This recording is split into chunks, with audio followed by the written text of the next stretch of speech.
plenary session on climate change. My name is Regina Betz. I'm from the Center of Energy and the Environment from the Zurich University of Applied Sciences. And what I would like to do is just give you a brief introduction on how this session is going to be organized. So the topic will be about climate change. And so we are talking about how can we get these deep cuts in emissions to achieve a target of well below 2 degrees, or limit even to an increase to 1.5 degrees.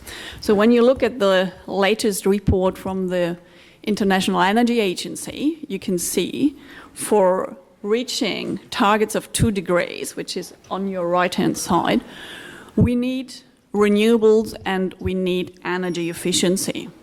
And lately, there was a group in France, which is even more challenging because France has a lot of nuclear power, looking into how France could get carbon neutral in 2050. And looking at that, they say not even energy efficiency and renewables, replacing all the nuclear, will get us there. We also need sufficiency, which is something to debate about. So I'm very happy to introduce now my speakers to this plenary session. And so I have Mr. Masakazu Toyoda from the Institute of Energy Economics in Japan. He's going to talk a lot about energy efficiency because, you know, Japan has had, through the Fukushima accident, a crisis in energy supply and was meant to reduce their energy demand very quickly. So I'm very much looking forward to listen to his experiences from Japan. Then our second speaker will be Professor Mulder from the Center for Energy Economics Research at the University of Groningen from the Netherlands. And he will be talking about how to integrate renewables into electricity markets. And my last but not least speaker is going to be Leow from the World Bank Group, who's a senior financial specialist there.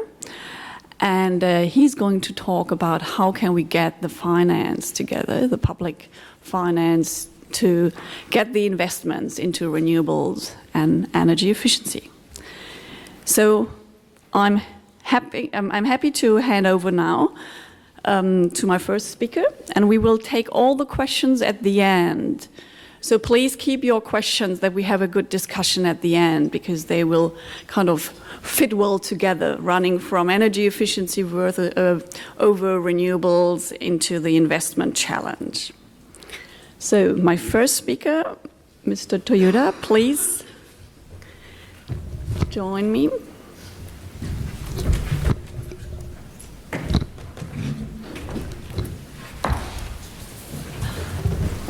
Thank you.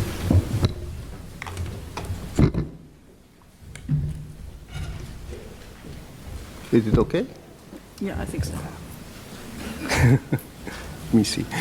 Well, ladies and gentlemen, good morning. As Regina introduced me, my name is Kazu. It's shortened Kazu Toyoda. Toyoda is easy to pronounce it, perhaps, but no connection with Toyota family, unfortunately. I am going to talk about first what happened in Japan after the Fukushima accident, and then what is going to happen in Japan.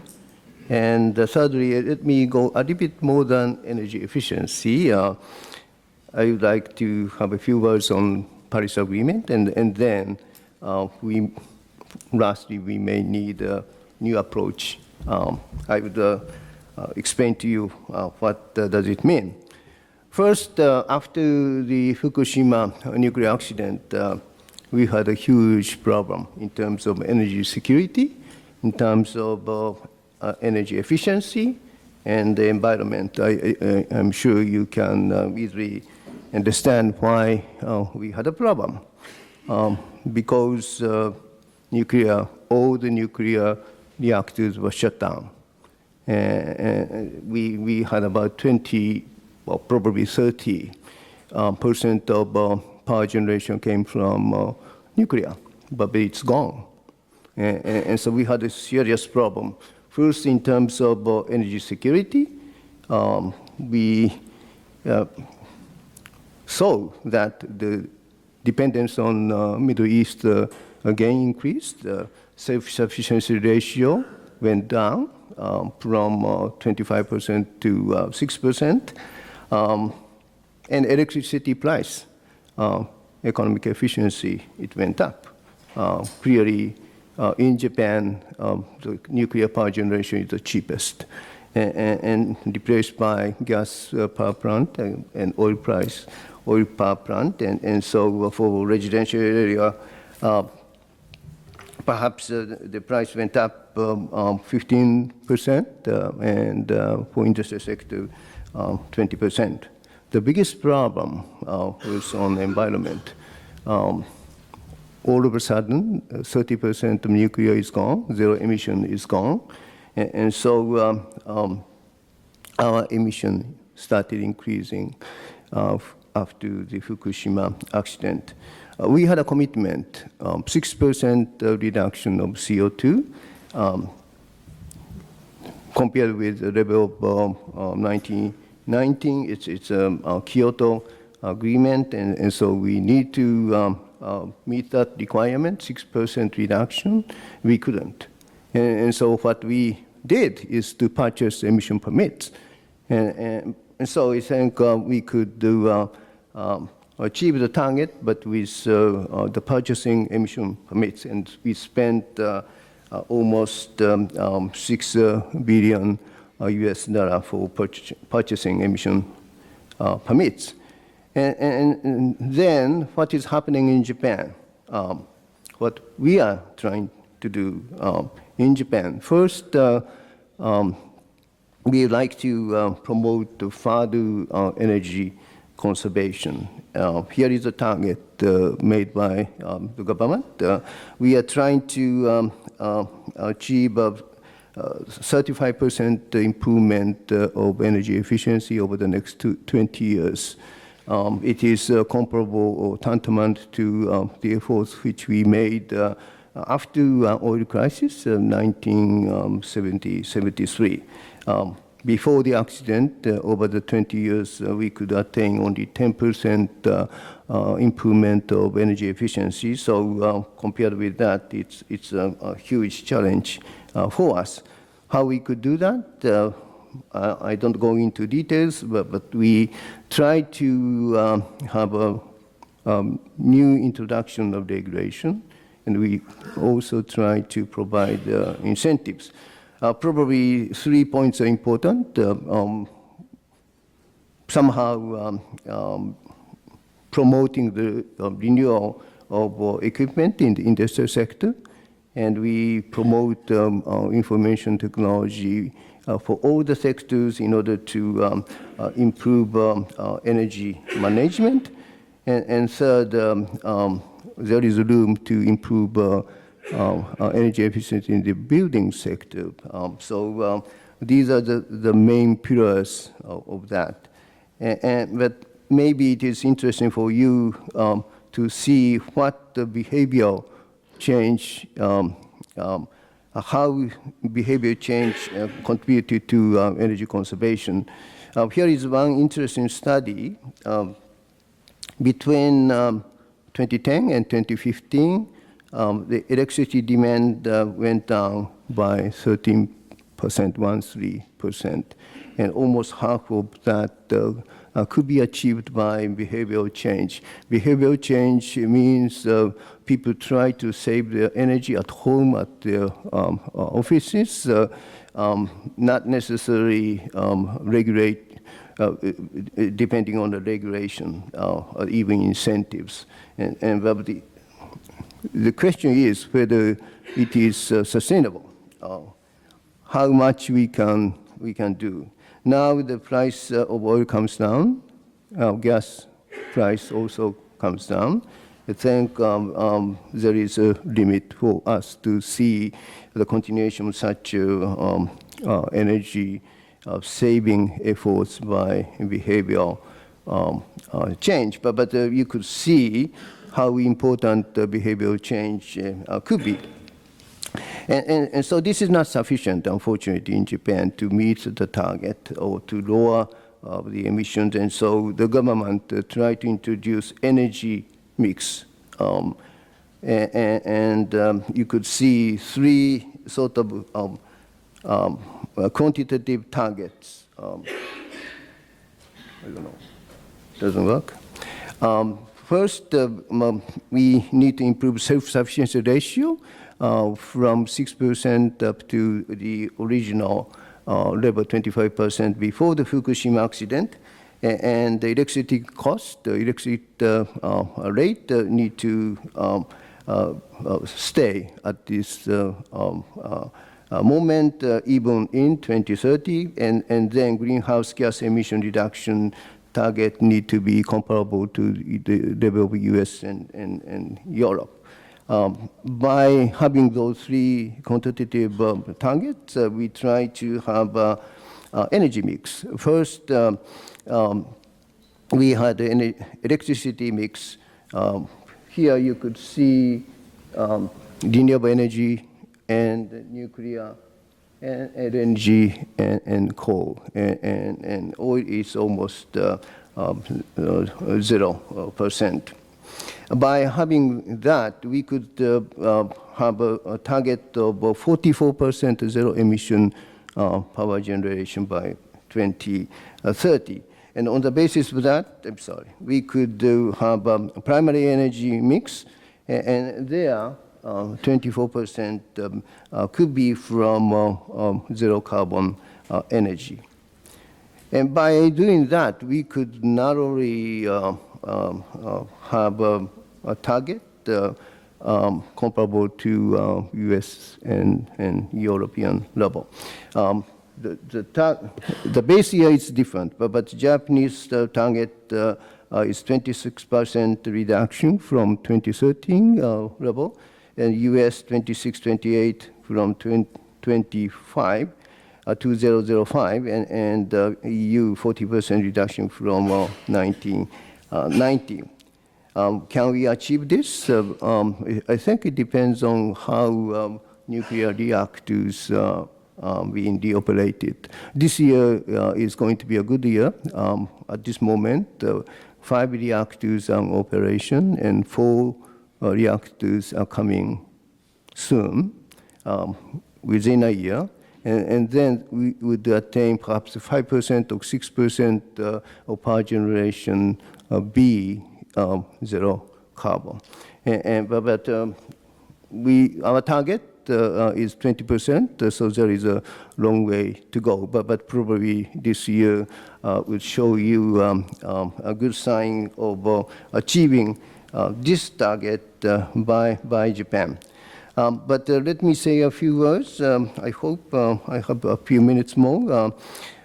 This is the Paris Agreement, and everybody knows it's a very positive step, but it's not a completely successful step. I think the sum of emission is larger than the current level by 2030, and we have to reduce that goal. And how far we can reduce our emissions compared with blue line, which is business as usual, red line, by which we tend to say this is a sort of maximum efforts on the basis of current technological system. And the target is black triangle. So there is a long way to go. But I think emerging economies need to grow, and it's not easy to reduce CO2 on the basis of current technological system. And Then what probably we can do is to take a total cost minimizing approach, which means we minimize damage cost, adaptation cost, and mitigation cost. The total need to be minimized. The challenge for that is that, unfortunately, on the basis of our economic modeling, the temperature may go up to nearly 3 degrees on the basis of total cost minimizing approach. And so what we need to do is to develop new technology. It could be next generation reactor, it could be nuclear fusion, it could solar power from space, it could be hydrogen plus CCS, and it could be CCU, as Sada Morrison explained to us.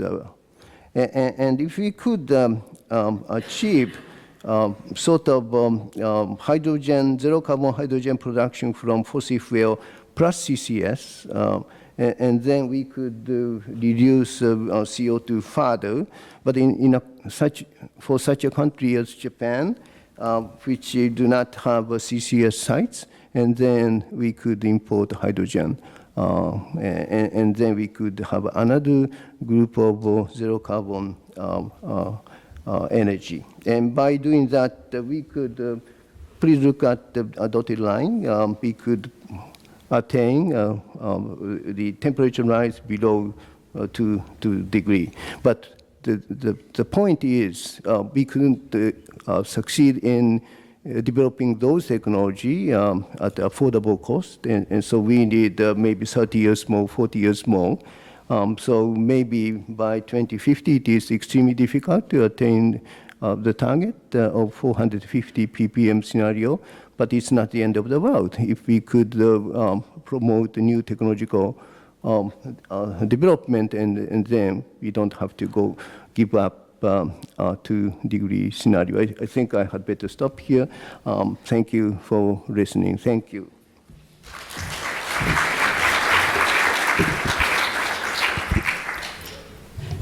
Thank you very much, Mr. Toyoda. Now I have the pleasure to have Machiel Mulder to present on renewables. Okay, I don't know.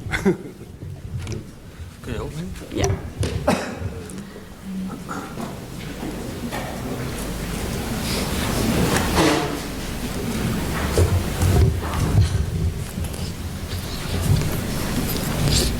Hello, good morning. In the previous talk, we talked about how to reduce total energy consumption. I would like to focus on how to change the structure of energy system, in particular discussing the issue. I'm always too long for these mics. So I would like to discuss how to stimulate renewables in the electricity sector. Should it be by government support, or could we also get some support by the market? Just first discussing why supporting renewable energy, and then how to design support schemes, and then going to the question, what is the prospect of market-based investments?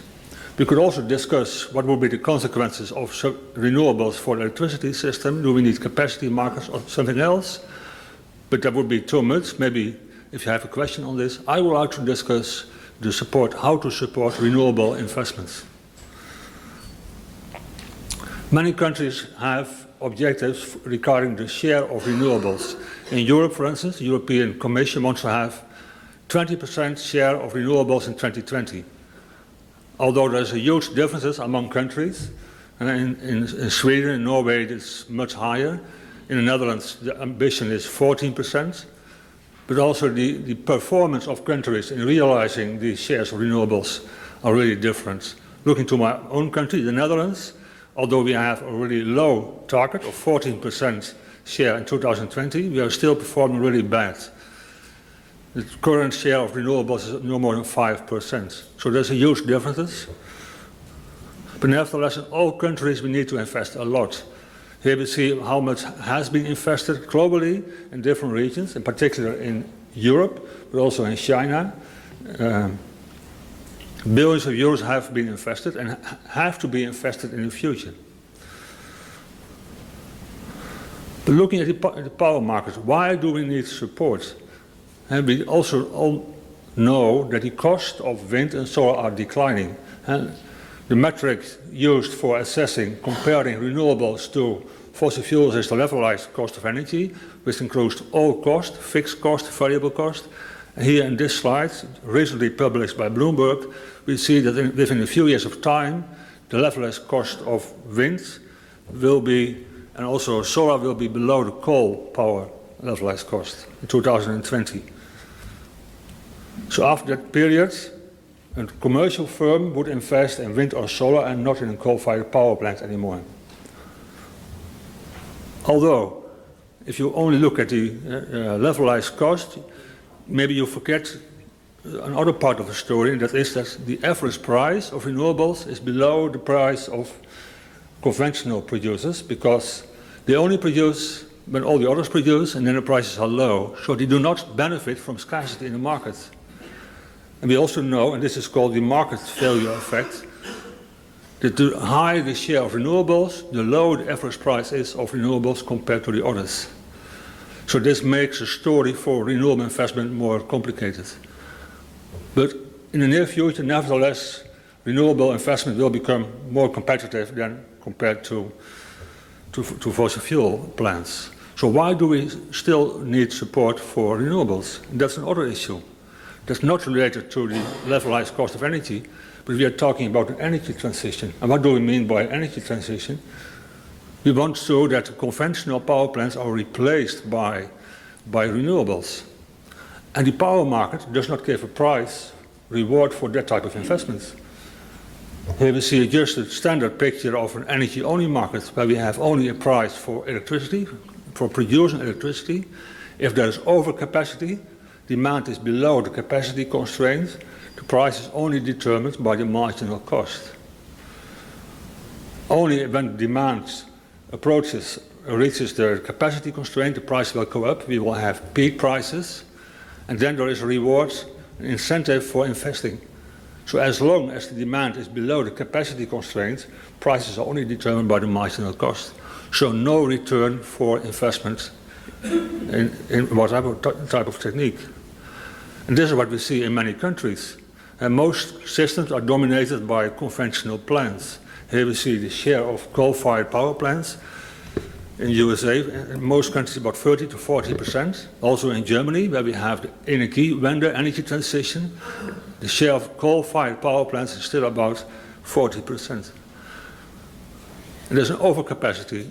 And as a result, this makes that the electricity price is only determined by the fuel price.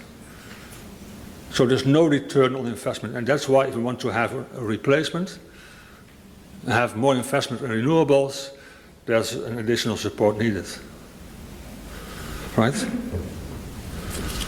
So the challenge is triggering investment in renewables at the lowest cost for society. And what are the design criteria? And the risk return for investors should be appropriate. The return should be at least as high as a return for a similar type of investment with a similar risk. So the investment should be financeable. The risk for society should not be too high on the other hand, so there should be no risk or a low risk for supra-normal profits. That's the other side of the coin. There should also be incentives to reduce the cost, and also allocative efficiency. There should also be incentives that firms look at the market value of power. Rather basic criteria. There are many different support schemes, operational in many different countries, like the feed-in tariffs, where there's a fixed subsidy per megawatt hour, only related on cost. You're having fixed-in premium, which is only based on cost, but also related to the price. It also only gives a return on the difference between cost and prices. It can be a sliding scheme, where it's adapted to the actual electricity prices. More and more we see auctions for subsidies, as we have seen for offshore wind parks in the Netherlands and in Denmark. The UK has had renewable energy obligations, and there's also a system called netting, where prosumers only have to pay for the net consumption. Looking at feed-in tariffs, which was one of the earlier systems, it only scores well on one dimension. It triggers investments, it takes away the risk for investors, but it scores really badly on all the other three dimensions. So what to do to reduce the risk of supranormal profits? Then the fee, the support, should be dependent on the power price and also on other revenues, like green certificates. If there is a failure in the market for green energy, it should be included in the fee. Now, what to do to make the scheme more allocative efficient? There should be no reward for producing power if the value is actually negative. And what to do to have an incentive for productive efficiency, that you only give subsidy for the most efficient techniques, then you should introduce competition among technologies. And how to realize all these four objectives is just by introducing a kind of competition among all the players. And that's what we have seen in a number of countries. Here we see the net premium paid by several schemes. The blue line shows the feed-in tariff scheme, which was implemented in Germany, and we see a rather high amount of fee per megawatt hour. In 2014, the actually paid fee per actually produced unit of megawatt hour was more than 200 euros. While the light blue line on the bottom is the Dutch SDE scheme, is a sliding scheme with a floor on in the scheme and also a cap on the subsidy, which scores quite well, just as the Renewable Energy Obligation Scheme in the United Kingdom. And these latter two schemes have more competition. Firms have to compete among each other to get a subsidy. So what are the criteria? And it should be a constraint, a limited budget, or a limited number of slots for building a wind park and so. Should not be given support for several techniques, but be technology independent. You should also have a cap on the subsidy based on the cost in order to prevent that consumers pay too much. And also a floor regarding the relevant electricity price in order to stimulate allocative efficiency. And you also want to have the firms take other benefits into account, like green certificates. So is there a future for renewable energy supply in the electricity market without subsidies? Now, what's the problem? We are having a kind of double market value effect. We all know the market value effect, as we have already seen. More renewables means a lower average price for renewables compared to fossil fuels. But there's also a market value effect in terms of the value of green energy. Now you can sell in Europe green certificates. It has a value about 2 euros per megawatt hour. But the more renewables we are having in the scheme, the lower the marginal value of these green certificates. So if you want to finance renewable energy projects by power purchasing agreements, you can also have a benefit for these green certificates, but this will reduce the larger the share. So this is also a problem for financing renewables by the markets. So what's the investment outlook for financing renewables in a market? There should be a scarcity. If we are having an energy-only market, what we have in many countries, no capacity scheme, only a reward for electricity, then there should be a scarcity. But we don't have scarcity as long as we have all the conventional power plants in place. So concluding, even when the levelized cost of energy will be lower than the levelized cost of energy of other techniques, still support is needed because of the policy objective to have energy transition, replacing conventional fuel by renewables. If we use a market-based design of subsidies, we will reduce the cost and the risk for society and also triggering investments. But without any support in the electricity sector, it will be really difficult to get more investments because of the double market side effects, market value effects, and the existing base of a lot of conventional power plants. This is my story. I'm looking forward to your remarks. Yeah. Thank you very much, Professor Mulder. Now I've got the pleasure to have Weijen from the World Bank to present about the World Bank role on climate change. Oh, okay. Thank you very much, and thank you so much for inviting me to this session. I represent the World Bank Group, and perhaps since we're coming in a little bit cold into this subject, I thought maybe a couple of words to explain our organization is probably necessary.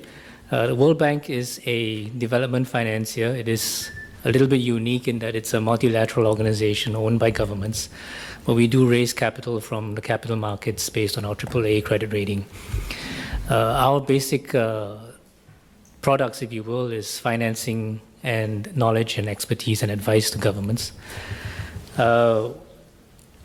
We're actually a group comprising of 5 distinct entities, but the 2 larger ones are the IBRD and IDA, which is the public sector financing arm of the World Bank, and the IFC, which is the private sector financing arm. There's also a small investment guarantee agency that works on the non-commercial risk sector to support foreign direct investment. That's called MIGA. A word about sort of our footprint, and I think it's very interesting to note that there's a lot of confluence in terms of where we work and the theme of the IEEE's conference this year on emerging markets, because we worked exclusively only in developing countries. And our goal primarily is to work on 2 aspects of development. One is to address extreme poverty. Extreme poverty as defined as people who live under $1.90 a day. One of our goals is by 2020 to radically raise that, reduce that rate, and as well as to try and boost development and growth in a fairly balanced way so that it benefits the lower 40% of the population. So both growth as well as balancing. It's no surprise that a lot of activity is concentrated on some of the faster growing emerging economies, namely in the Asia-Pacific region, which I would also include South Asia as well, but also very much in Latin America and increasingly in the African countries. What you see here is sort of like a landscape of where we currently do most of our lending by region. South Asia and East Asia is some of the bigger ones. This includes both the public and private financing. So I guess the obvious question is why should the World Bank, which is a financier of developing countries, be working in climate change? Well, the simple answer is actually climate change is integral to development. Its effects are a big challenge to developing countries whose own current basic capacity to manage their economies are still being acquired along the way. So climate change, in terms of its risks that it poses to the economy, is almost like being thrown a curveball on top of the everyday challenges that you have to manage as a government. So that's one reason. And the other is, of course, that the governments are coming to us. Both governments and the private sector are coming to us for advice and support. They do take climate change seriously, and they recognize that it needs to be integrated into their planning and in the way that they make long-term public investments. And the private sector knows that the international consensus is towards action. They recognize an opportunity, and they do want to know how to get into this game. So that's why we're here. And also to remember that climate change has particular effects on the most poor and vulnerable. We've seen studies that at every extreme weather event, the ability for a country to recover, and therefore the share of the population that might fall back into absolute poverty, becomes very high. There is a fiscal bill and there's a personal liability as well. So there's been estimates made that the impact of climate change on the developing countries are particularly severe, and it might even be at a cost of between 1% to 3% of their GDP, depending on how severe these issues are. So that's why we're here, and that's why we do a little bit of work in climate change. On the question of financing, I think many of you may be aware that there's been various attempts to try and quantify the need for financing towards, say, the 2-degree goal or just some decisive action in climate in general. The question really is how much is needed. And you could be going more along the lines of whether you are an optimist, technologically speaking, and wonder if the investment need should all be fulfilled now versus the future, and that all depends on your perspective. You may also have heard about the $100 billion goal. That's a nice round number, but it seems to me more a symbol of political will and action than something that's based on a quantified assessment of needs. But the point is, the real question of financing is one, but there's also a question of the opportunity, which many people have realized is something that should be capitalized. And I make this point because if the focus of this conference being in the energy sector, a couple of words about what this translates to would be very relevant. We know from estimates that from now to 2030, the world would probably need to be investing about 90 trillion into its infrastructure in the next 15 years. And of this, the energy sector is probably going to be commanding the largest share, about a third of that. The International Energy Agency has already estimated that it's completely possible to do this with a small increment and still be meeting the 2-degree goal.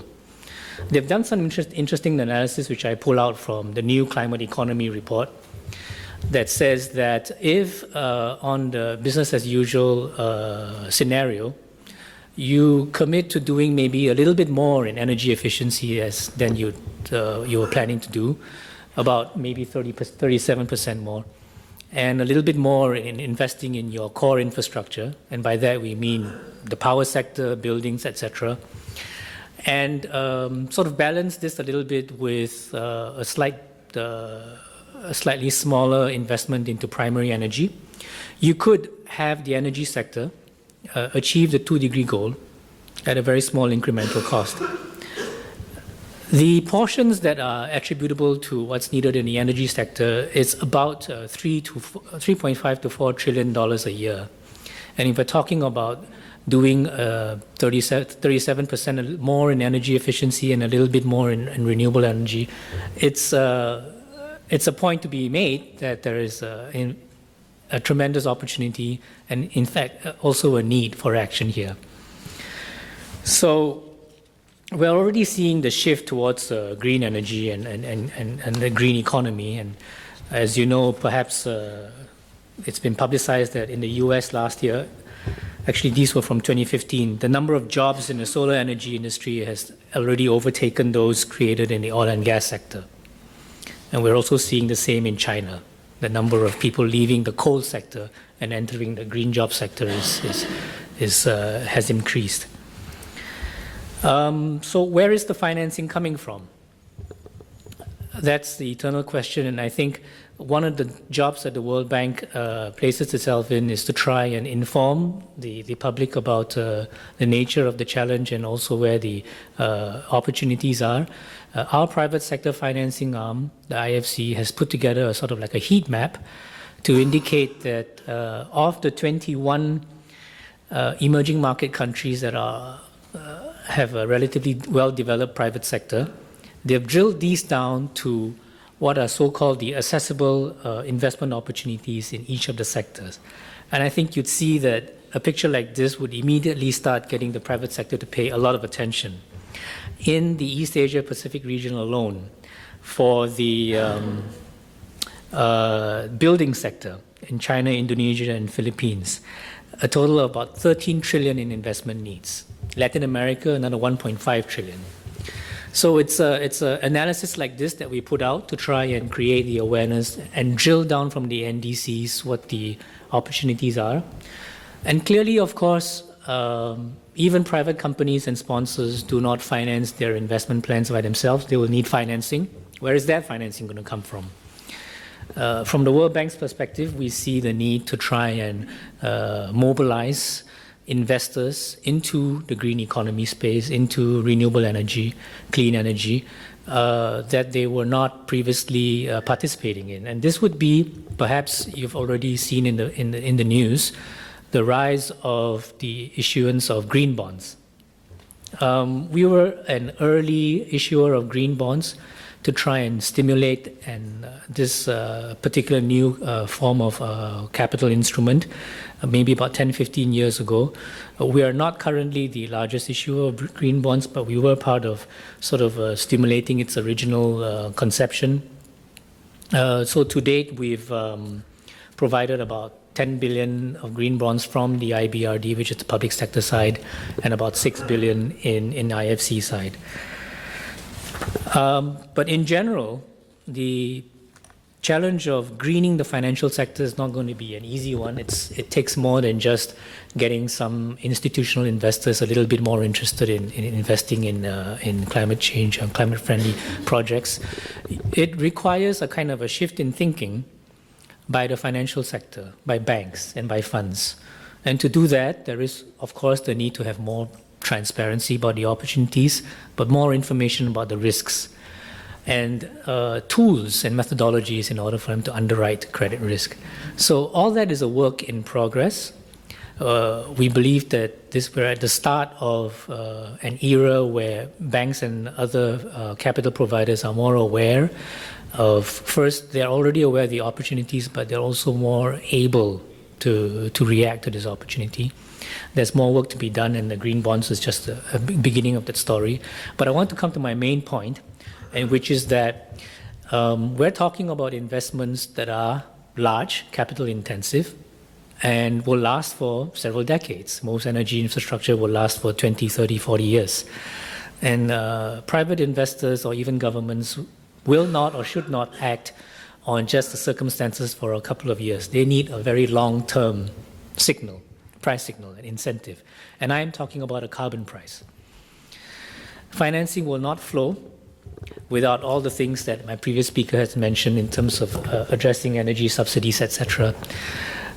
But on an overarching basis, there also needs to be an attempt to capture the externality and to provide a long-term signal on to investors and to the holders of capital, and in order to shift their decision-making and financial allocation in a decisive way. I want to say that carbon pricing is starting to gain traction. Today, whether it's in the form of a tax that is administered on your fuels, or through the finance ministry, through fiscal measures, or through what is indirectly taxed through the like an emission trading system, this has been growing, but we're not quite there yet. Right now, I'll just show a quick chart here that talks about, that shows where, which jurisdictions in the world, and I would include both national jurisdictions as well as provincial jurisdictions, such as in Canada and in California, have taken up a carbon price. And they currently, right now, represent about just 15 to 16% of global emissions. It's not enough. We're getting there. So on carbon pricing, it's gaining traction. It should go further. The other point to note is that carbon pricing does not have to come at the cost of economic growth. There are many benefits to it as well. Particularly if you are a fiscal economist, you would see all the revenue mobilization potential. There's a lot of potential to recycle revenue raised from a carbon tax in terms of your infrastructure, as well as offsets and relief packages to address some of the regressive effects of a tax. I'll just mention the case of Sweden, for instance, which just want to make sure I get the dates correct. I think it was 15 years ago that they implemented a carbon price. And they have today been able to grow consistently without necessarily affecting their economy, and as well as raising a whole lot of revenue for investment purposes. So it's not, it doesn't hurt your economy, it's gaining traction. And I would like to mention that we consider this as one of the most fundamental pieces that the world needs to act on, and the World Bank has put its convening of authority behind it, and we support what is known as a carbon pricing leadership coalition. And this is a coalition of senior ministers and heads of states, as well as CEOs, who have all come together to sign a pledge and a commitment to support the price of carbon.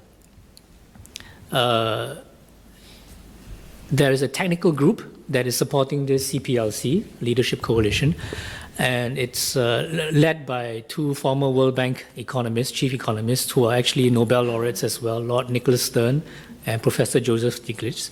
They've just released a report for the CPLC, which talks about what's needed for a long-term shift towards a low-carbon economy, what is a price corridor, which is a corridor of prices that's needed for the next several decades to sustain this shift in investment. You should probably read the report because there are different scenarios, but I'd like to say that the starting point for the price corridor is around $30 a ton. And that's, from their assessment, the sort of the minimum that's needed to sustain a shift in investment. It's recommended reading, sorry, I should say. And we've put our efforts behind it, and we continue to take this message out to our government clients to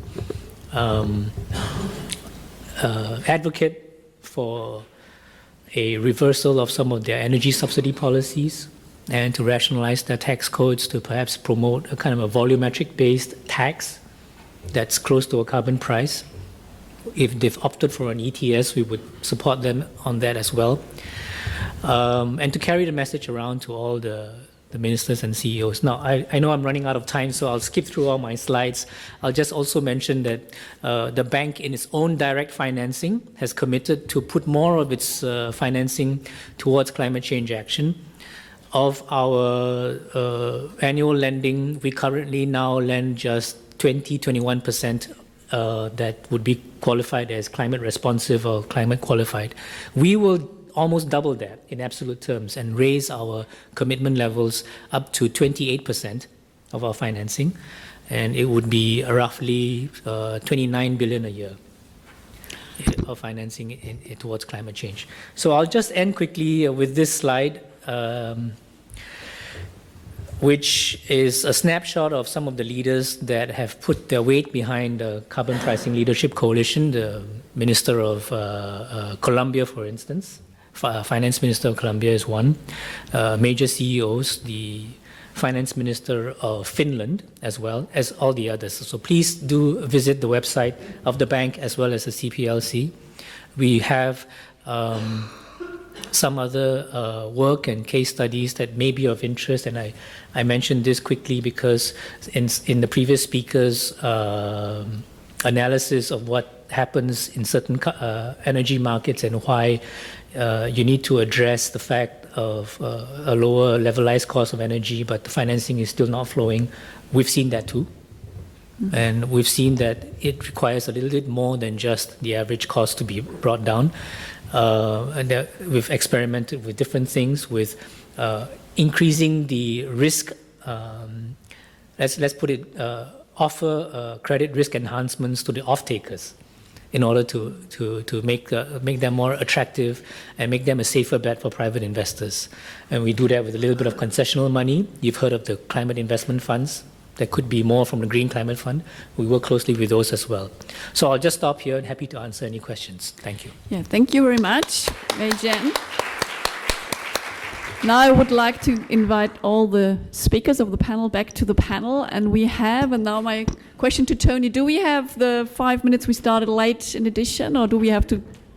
No, so we have to be sharp at 30. So we have 8 minutes or? 8? Okay, 8 minutes left. So now okay. So I'm asking the audience, I can see hands. So please state your name, your question, and maybe to whom you're relating the question. So you were first there. Is there a microphone or just, otherwise speak loud? There's one, yeah. Hi, can you hear me? My name is Salman. My question is regarding a topic that I discussed with a researcher many years ago, And I asked him that what's the correlationship between sustainability and socioeconomic justice? And he said that nobody has studied this. And my question is that if we move towards a more sustainable energy sector, and how do we ensure that socioeconomic justice is enabled, and how do we end energy poverty? That is my question. So do you have somebody anyone? Somebody volunteering answering the question, yeah? Mr. Toyoda?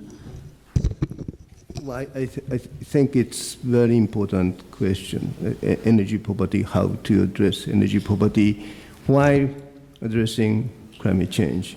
I think probably two things. One is technological transfer from developed countries to developing countries, particularly when people are suffering from energy poverty. But there is another thing, which is financial assistance. I think the combination of technology transfer and financial assistance must. But if I can add one more thing, technological development to make technology available at a more affordable cost is quite important. Okay, thank you. There is one question here and one question there. So please state your name. Anbu from IRIA and the Economic Research Institute for ASEAN and East Asia. And I have one question for Professor Toyoda and another for our colleague from the World Bank. Toyoda, and the climate has the two components, one the climate change mitigation and the adaptation. But most of the focus that is we mentioned about is discussing about the mitigation.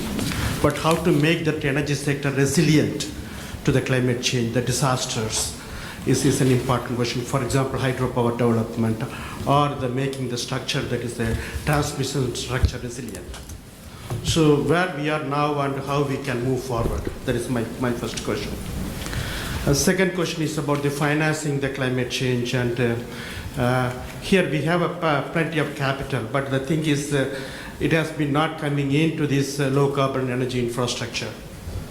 So here there is the role for the multi-MDBs like World Bank is very critical, particularly the leveraging their funds. So what is your difficulties in leveraging the public financing for the private financing? Thank you. Okay. Well, thank you for a question. I think in order to address climate change, we need to do a lot of things. Energy conservation, renewable energy, and perhaps a country with a big population, introduction of nuclear energy, and more efficient use of fossil fuel, a lot of things. But it is very costly. And I think your question is about sort of about the balance among three factors, damage, adaptation cost, and mitigation cost. If we only look at damage, maybe some countries cannot grow their economies. I think the most important thing is not only look at the damage, we have to look at the total cost of damage, mitigation cost, and adaptation cost. And the best way is to minimize the total cost of those three things. If we only look at the damage, we tend to forget about the economic growth of emerging economies. And so the important thing is minimizing the total cost. But at the same time, we have to somehow achieve the goal, say 2-degree scenario, and then what we need to do is to develop new technology, zero carbon technology at affordable cost. And so what we have to do is to promote international collaboration, particularly among developed countries, to develop new technology. Thank you. Okay, we'll wait, Jane, for the second question. Sorry, is this on? Yeah, I think it's on. Hello, can you? Yeah. So thank you very much. That's an excellent question. On the adaptation and resilience side, I completely agree with you that there's a whole new other agenda, as the professor also has mentioned. You mentioned hydropower, and you must be thinking of how the effects on glacial melt may be impairing the performance of certain hydro assets in the Himalayan region, for instance. And we've done a little bit of study in this area and have come up with some, I wouldn't say complete, robust analytical tools, but a couple of case studies based in Nepal and places that are sensitive to glacial flows, to try and help asset owners to understand exactly the risk that climate change is posing on the resilience of their investments. So that information is available, and I'd be happy to provide it to you. But as you've mentioned, this is really an area that's not very much looked into, and it should be, I believe, not just in the energy sector, but in the transport sector as well.